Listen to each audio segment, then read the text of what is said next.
ଜୟ ଜଗନ୍ନାଥ। ସବୁଥର ଆଲୋଚନା ହୁଏ କୁମ୍ଭ ରାଶି ବିଷୟରେ। ଆଜି ବି ସେଇଭଳି ଆଲୋଚନା କରିବା, କିନ୍ତୁ ଆଜିର ବିଷୟ କୁମ୍ଭ ରାଶିର ଏବଂ କୁମ୍ଭ ରାଶିର ବ୍ୟକ୍ତିମାନଙ୍କୁ ଏକ ନୂଆ ଦିଗ ଦେବ।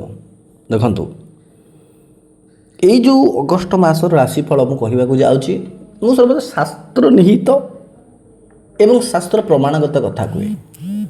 ଆପଣ ଦେଖନ୍ତୁ, କିଛି ଦିନ ହେଲା କୁମ୍ଭ ରାଶିର ଲୋକ, କିଛି ଦିନ ବହୁତ ଦିନ ହେଲା ସାଢ଼େ ଛାତି ପଡ଼ିବାର ପରେ ଏବଂ କୁମ୍ଭ ରାଶିର ବେସିକାଲି ଲୋକମାନେ ବହୁତ ଭଲ ହେଇକିରି ବି ଅନ୍ୟର ହେଲ୍ପ କରିକି ବି କଷ୍ଟ ପାଉଛନ୍ତି।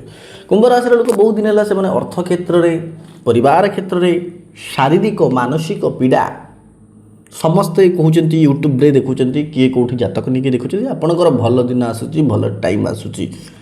କିନ୍ତୁ ମୁଁ 100% କନଫର୍ମ କୁମ୍ଭ ରାଶିର ଏବେ ଯାଇ ବି ଭଲ ସମୟ ଆସିନାହିଁ। ଆପଣ କଷ୍ଟ ପାଉଛନ୍ତି, ଖାଲି କଷ୍ଟ ନୁହଁ, କଷ୍ଟ ଉପରେ କଷ୍ଟ ପାଉଛନ୍ତି ଆପଣ। ଆଉ ଏଇ ଯେଉଁ ଅଗଷ୍ଟ ମାସ ମଧ୍ୟ ଯିଏ ଆପଣଙ୍କୁ କହିଥାଉ ବହୁତ ଭଲ ସମୟ ଯିବ, ଯିଏ ବି, ମୁଁ ଆପଣଙ୍କୁ ଲେଖିକି ଦେଉଛି ଅଗଷ୍ଟ ମାସ ଆପଣଙ୍କ ପାଇଁ କେବେ ବି ଭଲ ନୁହଁ। ଦେଖନ୍ତୁ, ମୁଁ ବହୁତ ତଥ୍ୟ, ବହୁତ ସତ୍ୟତାର ସହ କହିଥାଏ। ଏବଂ ଦେଖନ୍ତୁ, କୁମ୍ଭ ରାଶି ହେଉଛନ୍ତି ଶନିଦେବଙ୍କ ରାଶି। ଆଉ ଏତେ ଜ୍ଞାନୀ, ସ୍ୱାଭିମାନୀ ସମସ୍ତ ଜିନିଷ ତାଙ୍କ ପାଖରେ ଥାଏ, କିନ୍ତୁ ସେମାନେ ସକ୍ସେସ୍ ହେବା ପାଇଁ ବହୁତ କଷ୍ଟ କରିଥାନ୍ତି, ହୁଅନ୍ତି ମଧ୍ୟ। କିନ୍ତୁ ଏଇ ଯେଉଁ ଏବେକାର ଯେଉଁ ପିରିୟଡ଼, କୁମ୍ଭ ରାଶି ଆଉଟୁ ପାଉଟ ହେଉଛନ୍ତି, ଅଣନିଶ୍ୱାସୀ ହେଉଛନ୍ତି। ଯେଉଁମାନଙ୍କ ଜାତକରେ ଯଦି ଏଇଭଳିଆ ପ୍ରୋବ୍ଲେମ୍ ଆହୁରି ଅଧିକ ଥାଏ, ସେମାନେ ତ ଗୋଟେ ପ୍ରକାର ବିକଳାଙ୍ଗ ହୋଇସାରିଲେଣି, ତାଙ୍କ ଜୀବନ ଗୋଟେ ପ୍ରକାର ଅଧା ନାହିଁ।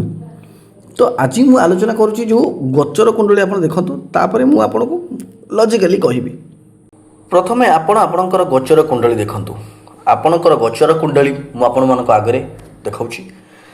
ଆପଣଙ୍କର ଲଗ୍ନରେ ଦେଖନ୍ତୁ, ଆପଣ ରାହୁ, ଆପଣଙ୍କ ଲଗ୍ନ ଭାବରେ ରାହୁ ଏବେ ଅଛନ୍ତି। କୁମ୍ଭ ରାଶିର ଜାତକ ଜାତିକା, ରାହୁ ଆପଣଙ୍କ ପାଇଁ ବହୁତ ଶୁଭ ହେଇଥାନ୍ତି, ଏବେ ମଧ୍ୟ ଶୁଭ ହେଇ ବସୁଛନ୍ତି। ରାହୁ ଆପଣଙ୍କର ଲଗ୍ନରେ ବସିଛନ୍ତି, ଶୁଭ ଅବସ୍ଥାରେ ମଧ୍ୟ ଅଛନ୍ତି, କିନ୍ତୁ ଆପଣଙ୍କ ପାଇଁ ବେନିଫିସିଆଲ ସେମିତି କିଛି ଭଲ କାମ କରୁନାହାନ୍ତି। ଗୋଟିଏ ପରେ ଗୋଟିଏ କଥା ଯଦି କହିବା, ସ୍ୱାସ୍ଥ୍ୟ କ୍ଷେତ୍ରରେ ଆପଣମାନଙ୍କର ଅଗଷ୍ଟ ମାସରେ ନିଶ୍ଚିତ ଭାବରେ ପ୍ରୋବ୍ଲେମ୍ ହେବ। ଆପଣମାନଙ୍କର ସ୍ୱାସ୍ଥ୍ୟ ଘରର ସ୍ୱାମୀ, ଆପଣଙ୍କର ସ୍ୱାସ୍ଥ୍ୟ ଘରର ସ୍ୱାମୀ କିଏ 11 ଲେଖା ହେଇଛି, ଆପଣ ତ ଜାଣିସାରିଲେଣି। ବହୁତ ଜ୍ୟୋତିଷ ଭିତ୍ତିକ କାର୍ଯ୍ୟକ୍ରମ ଦେଖି ଆପଣ ବି ନିଜେ ଆଇଡ଼ିଆ ପାଇସାରିଲେଣି। 11 ହେଉଛି ଶନିଦେବଙ୍କ ରାଶି। ଶନିଦେବ ସେକେଣ୍ଡ ହାଉସ୍ରେ ଚନ୍ଦ୍ରଙ୍କ ଏବଂ ଶନିଙ୍କର ଯୁତି ଅଛି, ଯେଉଁଟା ବହୁତ ଇମ୍ପୋର୍ଟାଣ୍ଟ କଥା। ତ ଆପଣଙ୍କର ରାହୁ ଲଗ୍ନରେ ଆପଣଙ୍କର ଏଇ ଯେଉଁ ମାସରେ ଆପଣଙ୍କୁ ପ୍ରଥମତଃ ଆପଣଙ୍କୁ ମେଣ୍ଟାଲ ଡିସଅର୍ଡ଼ର, ଚିନ୍ତା, ଡାଇଜେଷ୍ଟିଭ୍ ଇସ୍ୟୁଜ୍, ପେଟ ପ୍ରୋବ୍ଲେମ୍ ନିଶ୍ଚିତ ଭାବରେ ଆପଣମାନଙ୍କୁ ଦେବ। ମାଆଙ୍କର ମଧ୍ୟ ସ୍ୱାସ୍ଥ୍ୟ ଖରାପ ଦେବ। ରାହୁ ଲଗ୍ନରେ ଏବଂ ଶନିଙ୍କ ମାଲିକତ୍ୱ ଏଠି ଚାଲିଛି। ଅଗଷ୍ଟ ମାସ ଆପଣଙ୍କ ପାଇଁ ଅତ୍ୟନ୍ତ ଭୟଙ୍କର ଆଜ୍ଞା।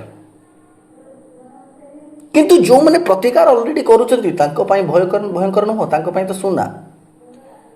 ସେଇଥିପାଇଁ ମୁଁ ସର୍ବଦା କୁହେ, ନିଜ ଜାତକ ଦେଖିକି ଆପଣ ପ୍ରତିକାର କରନ୍ତୁ। ଏବେ ଯଦି ଆମେ ଧନ କ୍ଷେତ୍ରକୁ ଯିବା, ଯେଉଁଟା ଅର୍ଥ, ଯେଉଁଟା ଆପଣଙ୍କ ପାଇଁ ବହୁତ ଇମ୍ପୋର୍ଟାଣ୍ଟ। ଆପଣ ଏବେ ଏତେ ଅଭାବରେ ଅଛନ୍ତି, ଲୋନ୍ ଆପଣଙ୍କର ବଢ଼ିଯାଇଛି। ଯେଉଁମାନେ ଜୀବନରେ ଭାବିଥିଲେ କେବେ ଲୋନ୍ କରିବେନି, ସେମାନଙ୍କର ମଧ୍ୟ ଲୋନ୍ ହେଇଯାଇଛି। କୁମ୍ଭ ରାଶିର ଲୋକମାନଙ୍କ ଭିତରେ, କୁମ୍ଭ ରାଶିର ଦେହ ସ୍ୱାସ୍ଥ୍ୟ କଥା ଯଦି କହିବା, ଏତେ ଖରାପ ହେଇଯାଇଛି ମଝିରେ ମଝିରେ, ଆଉ ଡିପ୍ରେସନ୍, ଚିନ୍ତା, ବହୁତ କଥା। କୁମ୍ଭ ରାଶିର ମୁଁ ବହୁତ ପ୍ରଶଂସକ ଜଣେ କୁମ୍ଭ ରାଶିର। ତ ଏବେ ଦେଖିବା, ଆପଣଙ୍କର ଅର୍ଥ ଘର ହେଉଛି ଏଇଟା ହେଉଛି ଆପଣଙ୍କର ଅର୍ଥ ଘର, ଯେଉଁଟା ଆପଣଙ୍କର ମନି ହାଉସ୍। ଆପଣଙ୍କର ମନି ହାଉସ୍ ହେଉଛି ଏଇଟା। ଏଇଠି ଦେଖନ୍ତୁ ଚନ୍ଦ୍ର ବସିଛନ୍ତି। ଆପଣ ବୁଝନ୍ତୁ, ମୁଁ ଯେମିତି ବୁଝୁଛି ଆପଣ ବୁଝନ୍ତୁ। ଆପଣ ମଧ୍ୟ ନିଜେ ଜ୍ୟୋତିଷ ଶାସ୍ତ୍ର ନିଶ୍ଚିତ ଭାବରେ ସମସ୍ତେ ଜାଣିବା ଦରକାର। ଦେଖନ୍ତୁ, ଚନ୍ଦ୍ର ହେଉଛନ୍ତି ଆପଣଙ୍କର ମା। ଶନି ହେଉଛନ୍ତି ପାପୀ ଗ୍ରହ। ଚନ୍ଦ୍ର ହେଉଛନ୍ତି ଜଳତତ୍ତ୍ୱ ଗ୍ରହ। ଇଏ ହେଉଛନ୍ତି ବାୟୁତତ୍ତ୍ୱର ଗ୍ରହ।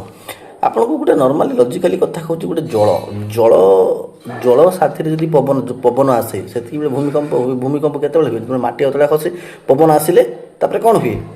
ଏମିତି ଦୋହଲେ, ଏମିତି ଗୋଟେ ପ୍ରକାର ଦୋହଲେ ପାଣି, ଆପଣ ଦେଖିଥିବେ। ତ ଇଏ ଗୋଟେ ଦୋହଲା ପରିସ୍ଥିତି ଆପଣଙ୍କର ଅର୍ଥ କ୍ଷେତ୍ରରେ। ଆପଣଙ୍କର ଅର୍ଥ କ୍ଷେତ୍ର, ପରିବାର କ୍ଷେତ୍ର ବହୁତ ପ୍ରୋବ୍ଲେମ୍ ଅଛି ଅଗଷ୍ଟ ମାସରେ। ଯେଉଁମାନଙ୍କର ସେକେଣ୍ଡ ହାଉସ୍ରେ ନିଜ ଜାତକରେ ଯଦି ଏଠି ଚନ୍ଦ୍ର ବସିଥିବେ ଏ ସମୟରେ, କିମ୍ବା ଶନି ବସିଥିବେ, କିମ୍ବା ଏଠି 1 ଲେଖା ଯାଇଥିବ, ଏଠି ମଙ୍ଗଳ ବସିଥିବେ, ତାଙ୍କ ପାଇଁ ଏବେ ବହୁତ ହିଁ ଖରାପ ସମୟ। ଯେଉଁମାନଙ୍କର ଜାତକରେ ଏଠି ଚନ୍ଦ୍ର ଶନି ଥିବେ। କିନ୍ତୁ ଚନ୍ଦ୍ର ଶନି ଏବେ ଯେହେତୁ କୁମ୍ଭ ରାଶିର ଗୋଚର କୁଣ୍ଡଳୀରେ ମୀନ ରାଶିରେ ଅବସ୍ଥିତ ଅଛନ୍ତି ଏବଂ ବୃହସ୍ପତି ଷଷ୍ଠ ଘରେ, ରୋଗ ଋଣ ଶତ୍ରୁ ଘରେ, ଏବେ ଆପଣଙ୍କୁ ଲୋନ୍ ଜନିତ ପ୍ରୋବ୍ଲେମ୍ ଇସ୍ୟୁ ନିହାତି ଭାବରେ ହେବ, ନିଶ୍ଚିତ ଭାବରେ ହେବ। ମାଆଙ୍କର ଶରୀର ନିଶ୍ଚିତ ଭାବରେ ପ୍ରୋବ୍ଲେମ୍ ହେବ। ଅଗଷ୍ଟ ମାସରେ ମୁଁ ସତର୍କତାର ସହ କହିଦେଉଛି, ଆପଣମାନେ ନିଜର ପ୍ରତିକାର କରନ୍ତୁ, ନଚେତ୍ ବହୁତ ଫସିଯିବାର ଅଛି। ମୁଁ ନେଗେଟିଭ୍ କୁହେନି, କିନ୍ତୁ ଏ ବାଧ୍ୟ ହେଇଯାଉଛି, କାହିଁକିନା ଏଇ ଯେଉଁ ଚନ୍ଦ୍ର ଶନି, ଆପଣ ଦେଖନ୍ତୁ, ମୁଁ କହୁଛି ଚନ୍ଦ୍ର କିଏ? ଚନ୍ଦ୍ର ଆପଣ ଜାଣିଛନ୍ତି ନିଜ ମା, ଏବଂ ଚନ୍ଦ୍ର ପାଣି, ଚନ୍ଦ୍ର ହେଉଛନ୍ତି କ୍ଷୀର, ଶନି ହେଉଛନ୍ତି ବିଷ। କ୍ଷୀରରେ ଯଦି ଟପାଇ ବି ସେଠି ବିଷ ପଡ଼ିଯାଏ, ସେଠି କ'ଣ ହୁଏ କହିଲ? କମ୍ପ୍ଲିଟଲି ବିଷ ହୋଇଯାଏ। ଇଏ ତ ଚନ୍ଦ୍ର ଶନିଙ୍କର ଜାତକ ଆପଣ ଦେଖୁଛନ୍ତି, ଇଏ ହେଉଛନ୍ତି ଆପଣଙ୍କର ସେକେଣ୍ଡ ହାଉସ୍ରେ ବସିଛନ୍ତି। କିନ୍ତୁ ଭାବନ୍ତୁ, ଆପଣଙ୍କର ନିଜ ଜାତକରେ ଯଦି ଚନ୍ଦ୍ର ଶନି ଥିବ, ବହୁତ ପ୍ରୋବ୍ଲେମ୍ ହେବ। ସେଇଥିପାଇଁ ମୁଁ ସର୍ବଦା କୁହେ, ନିଜର ଜାତକ ଦେଖନ୍ତୁ। ଚନ୍ଦ୍ର ଶନି ରହିଲେ ଆପଣମାନଙ୍କର ବହୁତ ପ୍ରୋବ୍ଲେମ୍ ହେବ। ଆପଣ ସର୍ବଦା କହୁଥିବେ ମୋର ଏଇଟା ପ୍ରୋବ୍ଲେମ୍ ହେଉଛି, ସେଇଟା ପ୍ରୋବ୍ଲେମ୍ ହେଉଛି, କୁମ୍ଭ ରାଶିରେ ପଇସା ନାହିଁ। ଯଦି ଆପଣଙ୍କର ଚନ୍ଦ୍ର ଶନି ଚନ୍ଦ୍ରଙ୍କ ସାଥେ ରାହୁ ଥିବ ଆପଣଙ୍କ ନିଜ ଜାତକରେ, ତ ଆଗକୁ ବଢ଼ିବା। ଆପଣଙ୍କ ପରିବାର କ୍ଷେତ୍ରରେ ଆପଣ ଦେଖିବେ, ପରିବାରରେ ସ୍ୱାସ୍ଥ୍ୟଗତ ସମସ୍ୟା ପରିବାରରେ ମଧ୍ୟ ଦେଖାଯିବ। ଆପଣ ଦେଖିବେ ମଙ୍ଗଳ ବୁଧଙ୍କ ରାଶିକୁ ପଳେଇ ଆସିବେ କିଛି ଦିନ ପରେ, ସିଏ ବି ନିଜ ହେଇଯିବେ। ତ ସିଏ ନିଜ ହେଇଗଲା ପରେ କିନ୍ତୁ ଆପଣଙ୍କର ଗୋଟେ ପ୍ରକାର ଜମି ଜମା କେସ୍ ମଧ୍ୟ ଏବେ ଗୋଟେ ପ୍ରକାର ଦେଖାଉଛି। ଜମି ହେଉ କି ଗୋଟେ ଘରୋଇ କଳହ, ଏଇସବୁ ଜିନିଷ ଗୁଡ଼ାକ ଆପଣଙ୍କ ଦେଖାଉଛି।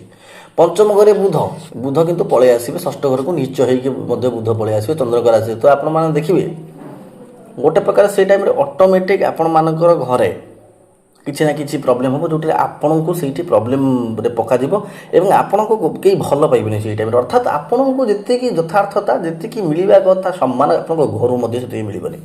ଚାକିରି କଥା ଆଲୋଚନା କରିବେ, ଦେଖନ୍ତୁ ଚାରି ଲେଖାଯାଇଛି ଏଠି ଚନ୍ଦ୍ରଙ୍କ ରାଶିରେ ଯେହେତୁ ଚନ୍ଦ୍ରଙ୍କ ରାଶିରେ ସୂର୍ଯ୍ୟ ଏବଂ ଗୁରୁ, ସେ ଗୋଟେ ବହୁତ ହି ବଢ଼ିଆ ସମୟଟା ଆକ୍ଚୁଆଲି ଚାକିରି କ୍ଷେତ୍ର ପାଇଁ। କିନ୍ତୁ ଏଇଟା ହେଉଛି ଆପଣମାନଙ୍କର 21 ତାରିଖ ପରେ। ମୁଁ ଆହୁରି ଗୋଟେ ଆପଣଙ୍କ କଥା କହିନଥିଲି, ଏଇ ଯେଉଁ ଯୋଗଟା ଆପଣ ଦେଖୁଛନ୍ତି ନା, ଏଇଟାକୁ ଦାରିଦ୍ର୍ୟ ଯୋଗ କୁହାଯାଏ, ବିଷ ଯୋଗ ମଧ୍ୟ କୁହାଯାଏ। ତ ଏହାର କିନ୍ତୁ ଇଫେକ୍ଟ ଯେହେତୁ ଶନିଚନ୍ଦ୍ରଙ୍କର ଦୃଷ୍ଟି ପଡ଼ୁଛି ସୂର୍ଯ୍ୟ ଏବଂ ଗୁରୁଙ୍କୁ ମଧ୍ୟ, ତ ଗୋଟେ ପ୍ରକାର ଏଠି ଚାକିରିରେ ମଧ୍ୟ ଆପଣଙ୍କୁ ଷ୍ଟ୍ରଗଲ୍ ଅଛି। ହଁ, ଚାକିରିରେ ଗୋଟେ ପ୍ରକାର ବହୁତ ବଢ଼ିଆ ଯୋଗଟା ବୃହସ୍ପତି କରିବେ। ମୁଁ ଆପଣଙ୍କୁ ଯେମିତି କହିଲି 21 ତାରିଖ ପରେ।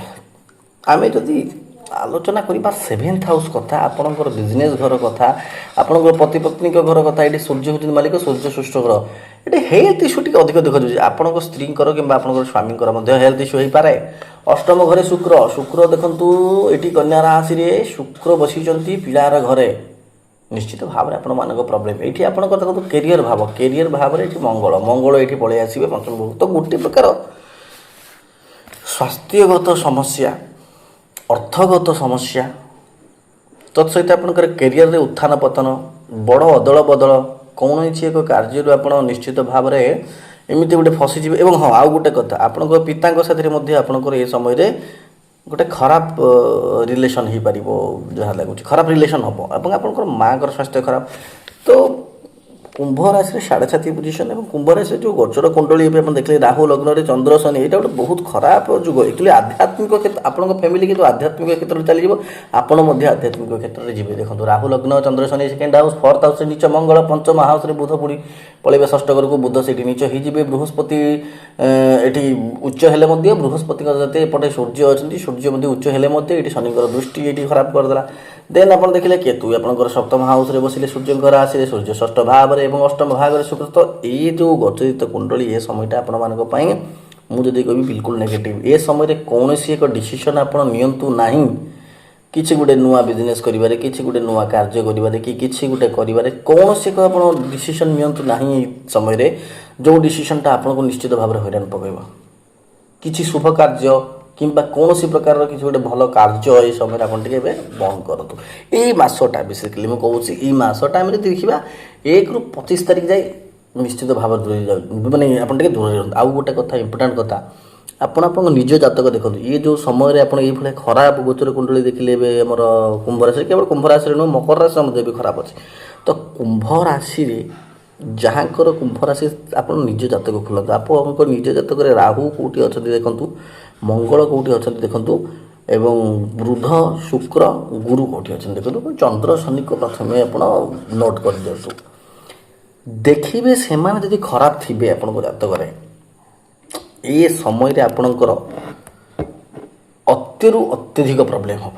ଆଉ ଯେଉଁ ପ୍ରୋବ୍ଲେମ୍ ଆପଣ ସହି ନ ପାରନ୍ତି, ଏଇ ଚନ୍ଦ୍ର ଶନି ଯୁଗ ଯାହାର ଥାଏ ଜାଣିଛନ୍ତି ଆପଣ, ଚନ୍ଦ୍ର ଶନି ଯୁଗ ସୁଇସାଇଡ଼ ଯୁଗ ମଧ୍ୟ କୁହାଯାଏ। ଆତ୍ମହତ୍ୟା ବହୁତ ଜଣ କରିଥାନ୍ତି। ମୁଁ ବହୁତ ପ୍ରମାଣଗତ ମାନେ ତଥ୍ୟ ଦେଇପାରିବି, କିନ୍ତୁ ଆପଣଙ୍କ ଡରିବାର କିଛି ନାହିଁ। ଆପଣ ଆପଣଙ୍କର ନିଜ ଜାତକ ଦେଖନ୍ତୁ। ଏବେ ଯେଉଁ ପ୍ରୋବ୍ଲେମ୍ଟା ଆପଣଙ୍କ ନିଜ ଜାତକ ଦେଖନ୍ତୁ। ନିଜ ଜାତକର ଯଦି ବି ପ୍ରୋବ୍ଲେମ୍ ଅଛି ଦେଖନ୍ତୁ, ଡକ୍ଟର ସର୍ବଦା ରୋଗୀଙ୍କ ପାଇଁ ଯେମିତି ଅଛନ୍ତି, ଜ୍ୟୋତିର୍ବିଦ ଆଷ୍ଟ୍ରୋଲୋଜର ଯେତିକି ବି ଆମ ଓଡ଼ିଶା ହେଉ ବାହାରେ ହେଉ ଆପଣ ଦେଖୁଛନ୍ତି, ସମସ୍ତେ ଜ୍ଞାନବର୍ଦ୍ଧକ ହିସାବରେ ଜ୍ଞାନ ତାଙ୍କ ପାଖରେ ସେତିକି ଅଛି, ସେମାନେ ନିଶ୍ଚିତ ଭାବରେ ଆପଣମାନଙ୍କୁ ଠିକ୍ କରିପାରିବେ।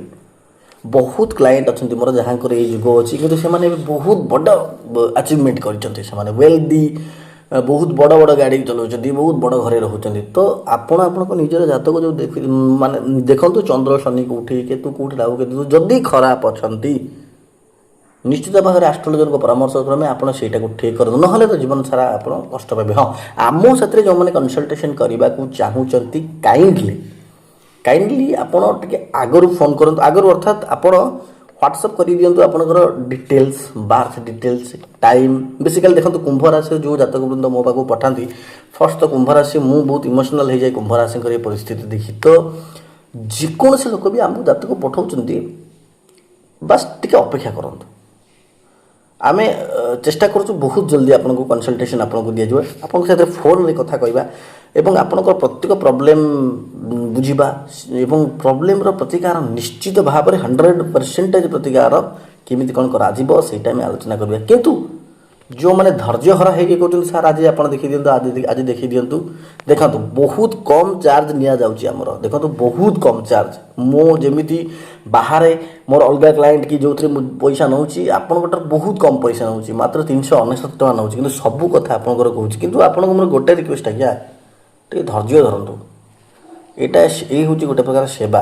ଆପଣ ଯଦି ଫୋନ୍ କରୁଛନ୍ତି 6ଟାରେ 6:30 ପୁଣି ଆମ ପିଲାଙ୍କୁ ଫୋନ୍ କରିକି କହୁଛନ୍ତି ଯେ ଜାତକ ଦେଖିଲେ, ଦେଖନ୍ତୁ ସେମିତି ହୁଏନି। ଜାତକଟାକୁ ଠିକ୍ ଭାବରେ ଦେଖାଯାଏ। ଏଇଟା ଗୋଟେ ପାଠ, ଏଇଟା ଗୋଟେ ବିଜ୍ଞାନ। ଏଇ ବିଜ୍ଞାନରେ ଆମକୁ ପଶିବାକୁ ପଡ଼ିବ। ଆପଣଙ୍କ ଜାତକ ଭିତରୁ ସେମିତି ପଶିବାକୁ ପଡ଼ିବ। ତ ମୋଟାମୋଟି ଭାବରେ ସିଏ ତ ଅଲଗା କଥା। ଆମେ ଯଦି କହିବା କୁମ୍ଭ ରାଶିର ଅଗଷ୍ଟ ମାସରେ, ମୁଁ ଗୋଟେ ପଦରେ ପୁରା କହିବି, ସମ୍ପୂର୍ଣ୍ଣ ସମାପ୍ତ କରିବି। ଏ ମାସରେ ଆପଣ ଟିକେ ସାବଧାନ ହେଇକି ଚଲନ୍ତୁ। ନିଜ ଉପରେ ବିଶ୍ୱାସ କରନ୍ତୁ, ପର ଉପରେ ବିଶ୍ୱାସ କରନ୍ତୁନି। କୌଣସି ପ୍ରକାର ଇନଭେଷ୍ଟମେଣ୍ଟ, କୌଣସି ପ୍ରକାର ନୂଆ କାର୍ଯ୍ୟ ଆରମ୍ଭ କରିବା ଆଗରୁ 1000 ଥର ଭାବନ୍ତୁ। ଗୋଟେ ତ କଥା ଏ ମାସରେ କରନ୍ତୁ ନାହିଁ, 25 ତାରିଖ ପରେ ଟ୍ରାଏ କରିପାରିବେ। ଆଉ ଯେହେତୁ ବହୁତ ଲୋକଙ୍କୁ ମୁଁ ରେମେଡ଼ି କହିଛି, ଯେଉଁଙ୍କର କାମ ବହୁତ ବଢ଼ିଆ ମାତ୍ରାରେ ହୁଏ, ମୁଁ ଏଇଠି ମଧ୍ୟ ଗୋଟେ ରେମେଡ଼ି କହୁଛି, ଶନିଦେବଙ୍କର ରେମେଡ଼ି ଗୋଟେ କହୁଛି। ଆପଣ ନୀଳାଞ୍ଜନଂ ସମାଭାସଂ ରବିପୁତ୍ର ମିମାଗ୍ରଜଂ ଛାୟା ମାର୍ତ୍ତଣ୍ଡ ସମ୍ଭୂତଂ ତଂ ନମାମି ଶନୈଶ୍ୱରମ୍। ଆପଣ ତ ଏଇ ମନ୍ତ୍ର ନିଶ୍ଚିତ ଭାବରେ ଜପ କରିବେ। ଆପଣ ଦେଖିବେ ଅତି କମ୍ଟା 7ଟା ଶନିବାର, ବୁଝିଲେ, 7ଟା ଶନିବାର କଳା ରଙ୍ଗର କୌଣସି ଏକ ଗରିବ ସ୍ତ୍ରୀ ଲୋକକୁ ଗୋଟେ ଦିନର ପୁରା ଖାଦ୍ୟଟା ଆପଣ ଦେବେ, ତାକୁ ବହୁତ ବଢ଼ିଆ ଫଳ ଆପଣଙ୍କର ଆସିବ। ଶନିଦେବଙ୍କୁ ଯଦି ଆମେ ଠିକ୍ କରିବାର ଉପାୟ କହିବା, କେବଳ ସତ୍ କର୍ମ, ନିଜ କର୍ମ ଉପରେ ଶନିଦେବ ଠିକ୍ ହୁଅନ୍ତି। ତ ଗୋଟେ ପ୍ରକାର ଆପଣ ଏଇ କର୍ମ ଏଇଭଳିଆ କରନ୍ତୁ। ଆଉ ଏଇ ଯେଉଁ ସମୟଟାକୁ ଆପଣ ଟିକେ ବୁଝି ବିଚାର ଚାଲନ୍ତୁ। ହନୁମାନ ଚାଳିଶା ପାଠ କରନ୍ତୁ, ମହାଦେବଙ୍କ ମାତା ପାର୍ବତୀଙ୍କର ଦର୍ଶନ କରନ୍ତୁ ଶ୍ରାବଣ ମାସ। ଆଉ ଯାହା ବି ପ୍ରୋବ୍ଲେମ୍ ଅଛି ପ୍ରତିକାରମୂଳକ ସମସ୍ତ କାର୍ଯ୍ୟ କରାଯିବ। ଆପଣ ବିଲକୁଲ ଚିନ୍ତା କରନ୍ତୁନି। ଭଗବାନ ସର୍ବଦା ଆପଣଙ୍କ ସାଥିରେ ଅଛନ୍ତି। କୁମ୍ଭ ରାଶିର ଲୋକ, ଆପଣଙ୍କ ସାଥିରେ ଭଗବାନ ଆପଣଙ୍କୁ ଗୋଟେ ୟୁନିଭର୍ସାଲ ଯେଉଁ ଆଶୀର୍ବାଦ, ଭଗବାନଙ୍କର ଆଶୀର୍ବାଦ କୁମ୍ଭ ରାଶିର ଲୋକଙ୍କ ପାଖରେ ଅଛି। ଡରନ୍ତୁ ନାହିଁ। ଜୟ ଜଗନ୍ନାଥ।